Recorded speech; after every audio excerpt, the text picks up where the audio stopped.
Bismillahirrahmanirrahim. Alhamdulillahi rabbil alamin. Allahumma salli ala sayyidina Muhammad wa ala ali sayyidina Muhammad. Amma ba'd. Hadhihi mafahimuna yang kedua tentang mazhab apa yang paling baik indallah.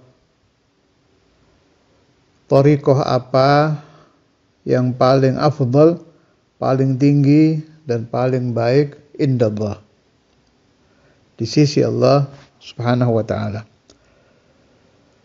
Mulai saya mengenal thariqah, dan kebetulan tempat saya menimba pemahaman itu Sayyidina Maulana Al-Walid Al-Habib Abdullah bin Abdul Qadir Bil-Faqih, thariqahnya Alawiyah. Syekhuna Abu Yahya thariqahnya Qadiriyah Naqsyabandiyah. Begitu juga Syekhuna Kiai Qastalani thariqahnya Qadiriyah Naqsyabandiyah. Kemudian Syekhu Masyaikhina Kiai Sa'id thariqahnya Tijaniyah. Kalau maslaknya Sanusiyah. Sanusiyah juga ada Kutubut Tauhid, juga thariqah Sanusiyah juga ada. Tapi yang saya dengar dari Syekhuna Kiai Ahmad, Kiai Said membeatnya Tijaniyah. Dan lain-lain. Tabarakna min sina Maulana Al-Imam Muhammad bin Ali Al-Maliki, thariqahnya beda. Wa tabarakna min fulan wa fulan, wa akhadna al-ijazah min fulan wa fulan, thariqahnya beda-beda semua. Sehingga dari dulu saya itu bertanya-tanya, mana yang paling utama, paling tinggi, paling bagus, thariqah apa ini? Kalau saya bertanya kepada para pengikut Alawiyah, mereka mengatakan Alawiyah. Begitu juga di kitab-kitab thariqah Alawiyah, afdhalul thara'iq thariqah Alawiyah. Kalau kita muthala'ah Kutubut Tijani, afdhalul thara'iq Tijaniyah. Qadiriyah. Kitab-kitab beliau-beliau itu kalau kita lihat, afdhalul thara'iq Qadiriyah. Malah saya pernah dengar dari salah satu penyebar thariqah Qadiriyah yang mengatakan bahwa Syekh Abdul Qadir Al-Jailani ketika mengatakan qadami ala raqabati kulli wali, yang terkenal itu telapak kaki saya di atas pundaknya semua aulia dari masyriq sampai ke maghrib, itu berlaku untuk setiap zaman. Saya pernah dengar keterangan itu. Tapi kalau kita ngobrol-ngobrol dengan mursyid-mursyid Tijaniyah, beda lagi. Bahwa al-khatam, maqam khatmiyah untuk para aulia itu bukan hanya di zaman Sayyidi Ahmad Tijani, fi jamil azman, diemban oleh Sayyidi Ahmad Tijani dan lain-lain. Sehingga saya bingung akhirnya, ini mana yang afdal? Jelas kita sebagai orang yang ingin cepat sampai kepada Allah, apalagi darah muda, ingin yang paling top, paling cepat, paling tinggi. Walhamdulillah, satu waktu saya mendapat hadiah kitab dari Sadiquna Sahibuna Ajengan Ali Talha, anak dari Ajengan Abu Hamid, cucu dari Syekhuna Abu Yahya. Tak tahu beliau dapat kitab ini dari mana, tapi ini kitab ajib jiddan. Nama kitabnya Ad-Durrut Thamin fi Mubashshiratin Nabiyil Amin, karangan Waliullah Ad-Dahlawi.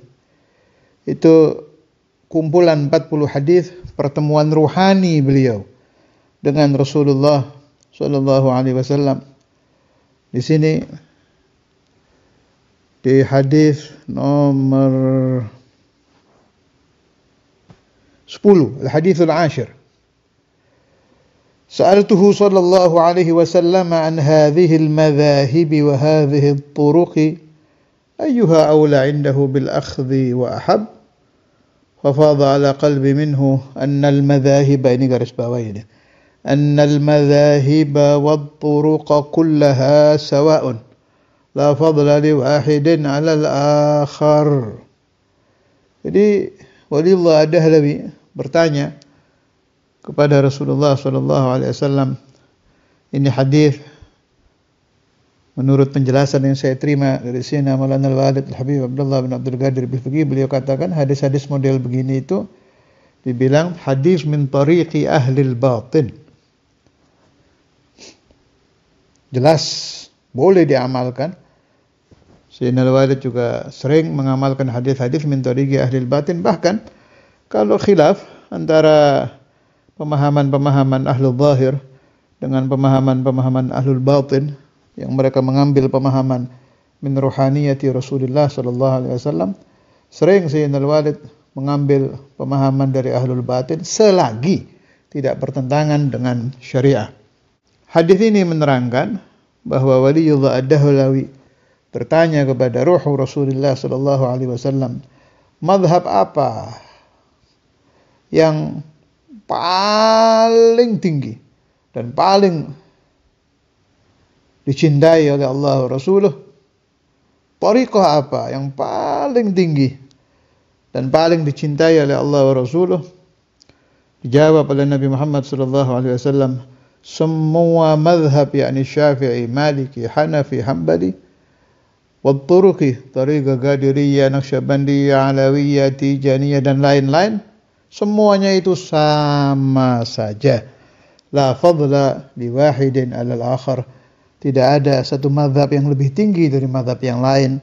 Tidak ada tariqah yang lebih tinggi dari tariqah yang lain.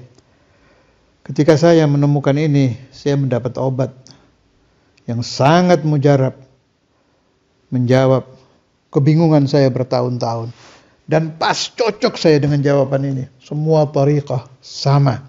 Semua mazhab sama baik. Titik. Pahami ini dulu, baru kita berpikir lagi. Yang tepat, yang cepat, dan yang mujarab mengobati penyakit batin kita, para salik, para murid, tariqah yang mana silahkan dipilih sendiri-sendiri. Jelas saya baca di dalam kitab-kitab Sayyidina Al-Qutb Al-Habib Abdullah bin Alawi Al-Haddad, beliau mengatakan apabila kita disuruh memilih tariqah yang telah diambil oleh keluarga kita, oleh nenek moyang kita, dengan tariqah lain, kita tetap mengutamakan tariqah keluarga dan nenek moyang kita. Itu penjelasan Imam Al-Haddad. Ada istilah bahasa li'annahul abu wa syekh. Sebab kalau kepada tariqah nenek moyang kita boleh mengambil karena beliau itu adalah guru-guru kita. Juga kita ada ikatan keluarga, ikatan darah, ikatan anak, bapak, kakek, datuk, dan lain-lain. Itu lebih baik diambil. Tapi untuk urusan ijazat ini beda lagi. Aurat itu beda lagi. Itu bukan tariqah. Boleh kita ambil. Dari Tijaniyah kita ambil Salatul Fatih. Dari Naqsyabandi kita ambil zikir nafas. Dari Qadiriyah kita ambil zikir jahr. Dari Syadziliyah kita ambil nasr. Boleh, yajuz. Dari mana kita tahu boleh? Masyayikhuna hakadha. Itu Hizbun Nasr al-Imam Syadzili seumur-umur dibaca di Darul Hadith. Kemudian zikir di Ratibul Attas, di Sayyidina Al-Qutb Al-Habib Umar bin Abdurrahman Al-Attas, yang ada Allah 25, la ilaha illallah 5, itu dari Naqsyabandi. Menunjukkan bahwa pengobatan lewat aurat boleh diambil dari tariqah lain tanpa kita meninggalkan tariqah nenek moyang kita. Wassallallahu ala sayyidina Maulana Muhammad wa ala alihi wa sahbihi wa sallama walhamdulillahi rabbil alamin.